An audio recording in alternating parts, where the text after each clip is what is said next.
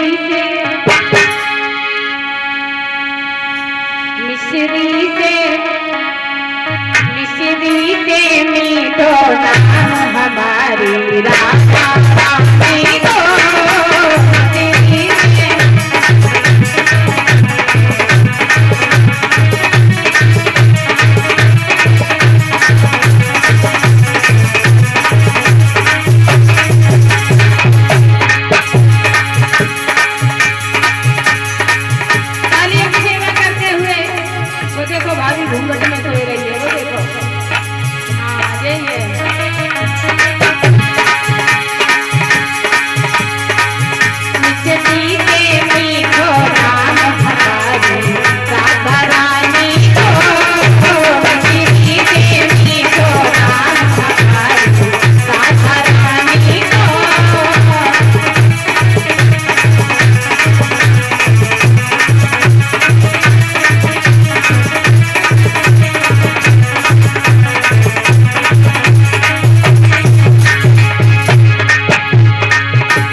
आफत है कुछ फिर हमें जो शरीर ने बताया तो फिर वही कर ले और क्या बताए।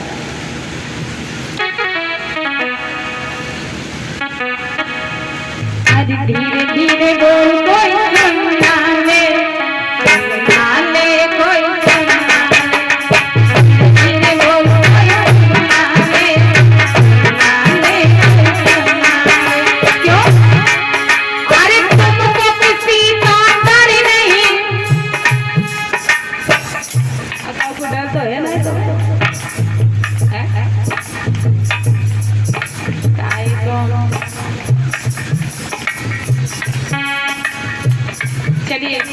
आप दोनों लोग खड़े हो जाइए, चारों लोग।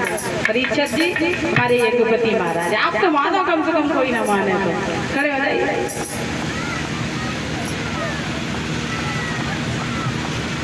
परीक्षित जी की नातिन ऐशवानी और युवानी। ऐशवानी और युवानी, ये कैसे नाम रखा? और ये 11 मुद्रांश है हमारे परीक्षित जी की, 101 मुद्रांश है हमारे परीक्षित जी की नातिन अश्वनी युवनी। देखो भैया कैसे नाम रखे हैं।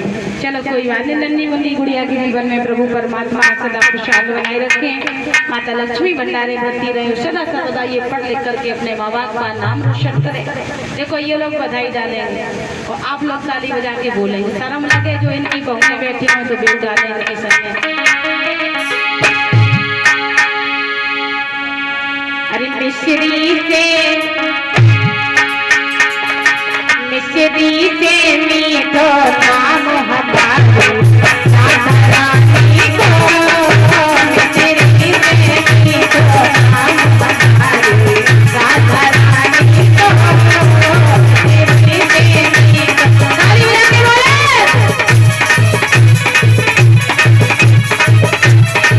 लंबे लंबे हाथ उठा करके ठाकुर जी ने लंबे लंबे हाथ लिए हैं, नहीं तो अगले जन्म में हमसे ना करो।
जी भक्त हमारे भरे पूरे हैं, देने की कभी जरूरत नहीं। ब्रह्मा विष्णु शिव शंकर सन क्या दी ध्यान धरे, ब्रह्मा विष्णु शिव शंकर सन का ध्यान धरे। गोड़े गावे सभी व्रत धाम हमारो राधा रानी को, गोड़े गावे सब व्रत धाम हमारो राधा रानी को, तेरी देवी को धाम हमारो राधा रानी को।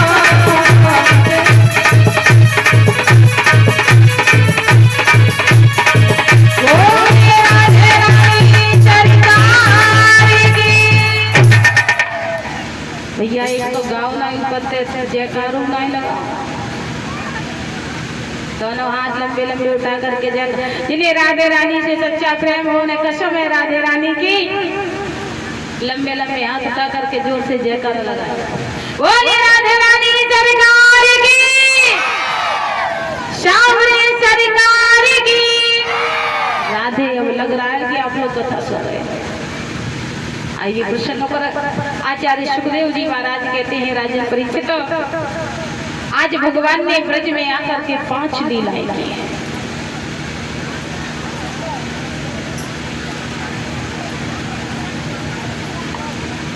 कहें 5 लीलाएं की हैं ब्रज में भगवान ने आकर के। अगर आप चाहते भगवान हमारे यहाँ आए तो भगवान आए नंद जी के यहाँ, जो सदा दूसरों को आनंद प्रदान करते हैं। और मैया यशोदा के यहाँ पर, यशोदा कौन है तो यशा ददाती सह यशोदा, जो माता अपना यश दूसरों को प्रदान कर दे वही साक्षात यशोदा है। अब आपका यशोदा कौन है तो देखिए, जो मैया कभी किसी की बुराई ना करे वही साक्षात यशोदा है। खैर यहाँ पे तो सभी यशोदा बैठी हैं, कोई गौ की बुराई करती नहीं है। आज हमें 4 दिन हो गए, हमने देखा है कोई गौ की मैया बुराई नहीं करती है, सभी यशोदा है। हमारी तरफ है एकादशी, कौन है बताए, पूतना है। बाबा चले गए हम जब यंत्र दूसरी जगह कथा कान जाए तब तुम्हारे गाँव का नाम ले दे। राधे राधे। आज भगवान श्याम सुंदर कन्हैया ने ब्रज में 3 लीलाओं को संपन्न किया है। भगवान ने प्रथम माखन चोरी लीला की है। माखन चोरी लीला करके भगवान ने गोपियों के मन चुराए। उसके बाद मेरे प्रभु ने कालिया गमन की लीला की है। सूत जी महाराज कहते हैं कि परीक्षित जी को सुखदेव जी महाराज ने कालिया गमन की कथा इसलिए सुनाई क्योंकि सुखदेव जी ने देखा कि परीक्षित भक्ति तो कर रहे हैं, लेकिन भक्ति कर रहे हैं, भक्ति करते करते कहीं इनको अहंकार ना आ जाए। अगर कोई व्यक्ति भक्ति कर रहा है, भक्ति करना अच्छी बात है, लेकिन अगर वही भक्ति भाव भजन करते करते अगर अहंकार आ गया तो वह भक्ति बेकार है। उसी प्रकार से जैसे भंडार में 56 प्रकार के भोग रखे हुए हैं और कहीं से कैसे भी अगर धोखे में उसमें कहीं विष्ठा आ जाए तो वो भोजन सब बेकार हो जाएगा, उसे कोई भी ग्रहण नहीं करेगा। उसी प्रकार से भक्ति में अहंकार का आना मल की छींट के समान है। तो कहीं भगवान ने विचार किया, जब यमुना को अपवित्र देखा, विलोक्य कृष्ण मही कृष्णा कृष्णा कृष्णा हिना विभु, काले कन्हैया ने काली कालिंदी के किनारे पर जाकर के कालिया नाम को के बारे में श्रवण करके उसको दूर करने का विचार किया। यमुना है भक्ति, कालिया नाम है अहंकार। तो भगवान ने यमुना रूपी भक्ति को पवित्र करके अहंकार रूपी कालिया का मान मर्दन किया। यही भगवान की लीला कालिया दमन की लीला है। उसके बाद में एक दिन की बात है, गोपियों ने भगवान को अपना पति मानने के लिए जैसे ही अगहन का महीना आया, हेमंत ऋतु का प्रथम महीना, ऋतुएं 6 होती है ना, तो जैसे ही हेमंत ऋतु का प्रथम महीना आया तो उसमें व्यास जी महाराज लिखते हैं, माता मैंने शांति का दान देती रहे, कथा तुम्हारी आ रही है। हाँ, क्योंकि कहा जाता जाता है कि माताएं अज्ञानी होती हैं, तो जरा गौर करके सुने। समय बर्बाद कथा में सबसे ज्यादा अगर समय देती हैं तो वो माताएं देती हैं।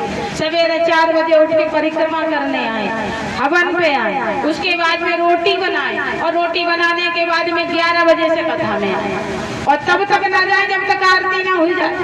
तो सबसे ज्यादा समय देने वाली अगर पांडाल में शोभा आती है तो माताओं से आती है। अगर जेना तो कथा में शोभा आने वाली नहीं। अब भैया लोग पीछे नाराज मत हो जाइयो ना, उठ के चले जाओ तो ले हम जाएगा अगर इनसे याद तो नहीं आप उनसे याद है, हाँ लेकिन इनसे ज्यादा आते हैं। और देखो हम बताए इनकी तारीफ करो तुम करो और हम करें तो लाभ है। माताओं की तारीफ करने में लाभ है। एक भाई जी आए तो बोले हमारे घर में हमारी पत्नी में आज तक नहीं बनी, कबू दोनों ने बैठ के भोजन नहीं किया, ऐसा क्यों? तो उन्हें एक महात्मा जी ने उपाय बताया कि बोले एक काम करो, तुम एक काम नहीं करते होते क्या? तो कहे आप पत्नी की तारीफ नहीं करते हो, इसीलिए वो नाराज रहते हैं। तो क्या करें? बोले आज ही से जाके पत्नी की तारीफ करना शुरू कर दो। आज पत्नी की तारीफ करना शुरू किया और तारीफ में क्या, भले वो पत्नी तवा के बराबर करिया हो तो कहो तुम्हारा चंद्रमा से मुख कैसे सुंदर लग रहा है, आँख क्या तुम्हारी आंखें हैं, ऐसी तारीफ कर, चाल तुम्हारी हिरनी जैसी है। महात्मा जी ने कहा बस बीवी की तारीफ करो, पत्नी की, वो खुश रहेगी और कभी झगड़ा नहीं होगा। बोले ठीक है। लौट करके गए तो पत्नी आलू के पराठे और चटनी लेकर के आई। शाम को भोजन याद आया कि महात्मा जी ने कहा था कि पत्नी की तारीफ करो तो खुश रहेगी और कभी लड़ेगी नहीं। आज इन्होंने तारीफ करना शुरू कर दिया। बोले क्या बात है, जीवन में पहली बार ऐसे आलू के पराठे खाए हैं, क्या बात है। मन प्रसन्न हो गया और चटनी का तो कुछ कहना ही नहीं। पत्नी बोली सच में पराठे अच्छे बने हैं। आज तो दुनिया बदल गई, जो आदमी जिंदगी में तारीफ नहीं करता था आज तारीफ कर रहा है। बोले सच में आलू के पराठे अच्छे हैं? बोले हाँ। अच्छा, आज पत्नी ने उठाया मूसल और बरसाना शुरू कर दिया दारी के। आज पड़ोस से मांग के लाई तो कई बड़े अच्छे लग रहे हैं। पूरी जिंदगी हो गई बनाते बनाते, कभी तारीफ नहीं की, आज पड़ोसन के घर से लेके आई तो तू तारीफ कर रहा है। बोलो गोविंद भगवान की, ऐसी तारीफ ना करिए, सोच समझ के करिए। कहें जैसे ही अगहन का महीना आया, आचार्य सुखदेव जी महाराज वर्णन करते हैं, हेमंते प्रथमे मासी नंद्र ब्रज कुमारिका चेरु हर विश्यम भुंजाना कात्यायर्जन वर्तनम व्रत। जैसे अगहन का महीना आया, हेमंत ऋतु का प्रथम महीना, आज ब्रज की सभी गोपियों ने स्नान करने के लिए माता कात्यायनी के मंदिर में पहुंच करके माता ने, आज देवियों ने माता कात्यायनी से प्रार्थना की, कात्यायनी महामाये योगेंधीश्वरी नंद गोपसुतम देवी पतिं मे कुरुते नमः।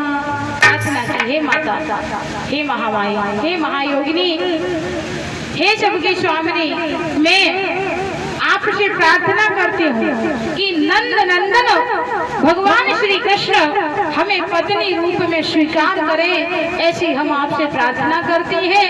यही भाव लेकर के आज देवियों ने माता कात्यायनी की 1 महीने तक पूजा की, अगहन स्नान किया। एक दिन भगवान को पता चला, भगवान ने देखा कि देवियां स्नान करती हैं पर वस्त्रहीन अवस्था में करती हैं। जब वस्त्रहीन अवस्था में स्नान करते भगवान ने देखा तो भगवान समझ गए कि ये गोपियां अज्ञानी हैं, इनको ज्ञान नहीं है, इसलिए मेरे प्रभु ने गोपियों के आज वो चीर चुरा करके कदम्बों के वृक्ष पर टांग दिए। जब गोपियों ने देखा कि वस्त्र नहीं है तो हाथ जोड़ करके प्रार्थना की भगवान से। भगवान ने आदेश किया कि जल से बाहर निकल करके आइए और तब अपने वस्त्र लीजिए। जब कन्हैया को गोपियों ने भला बुरा कहा, तुम बड़े ही निर्दयी हो, निर्लज्ज हो। भगवान ने कहा हम निर्लज्ज हैं तो ठीक है, हम जा रहे हैं, आप अपने कपड़े ले लेना। अंत में गोपियां ने भगवान से क्षमा याचना मांगी और भगवान से कहा कि प्रभु, गोपियां आपस में चर्चा कर रही है कि जिन भगवान को पाने के लिए हमने महीने भर का व्रत किया, आज उन्हीं कन्हैया के सामने वस्त्रहीन जाने में हमें लज्जा किस बात की है।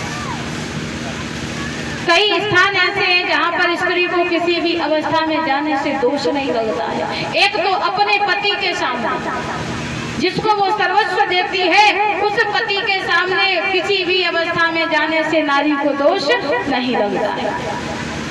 दूसरा, भगवान के सामने तन की जाने मन की जाने, जाने चित्त की चोरी, ऐसे प्रभु से कहा छिपो है हाथ में जिनके डोरी।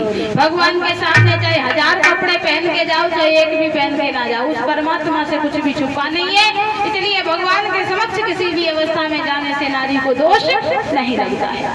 तीसरे बताया है, या 5-7 वर्ष के बच्चे के सामने नारी को किसी भी अवस्था में जाने से दोष नहीं लगता है, क्योंकि वह बच्चा 5-7 वर्ष के बच्चे के मन में काम नहीं होता है, इसलिए वासना से हीन होता है, वो पुत्र के समान होता है। इसलिए स्त्री को 5-7 वर्ष के बच्चे के सामने जाने में किसी भी अवस्था में दोष नहीं लगता है। और पिता के सामने भी महिला अगर कभी कोई जरूरत पड़ जाए तो अगर किसी अवस्था में चली जाए तो भी दोष नहीं लगता है। और भगवान ने कहा गोपियों, आपने हमारी बात मानी। भगवान यही भाव रख के गोपियां जल से वस्त्रहीन निकल के आई, भगवान को प्रणाम किया, भगवान सूर्य को प्रणाम किया और अपने अपने वस्त्रों को दिया। भगवान ने कहा गोपियों, आपने हमारी बात मानी, हम आपसे बहुत प्रसन्न हैं और आपका जो मनोरथ है वो शीघ्र ही पूरा होगा। भगवान ने आश्वासन दे दिया कि शरद पूर्णिमा की रात्रि जब अगले वर्ष आएगी तो हम महाराष्ट्र की लीला करेंगे, उसमें आज से अभी से ही आपका स्वागत है। ऐसा कह के भगवान ने गोपियों को विदा किया और समझाया, देवियों ध्यान रखना, आज के बाद कभी भी बहते हुए जल में स्त्री को वस्त्रहीन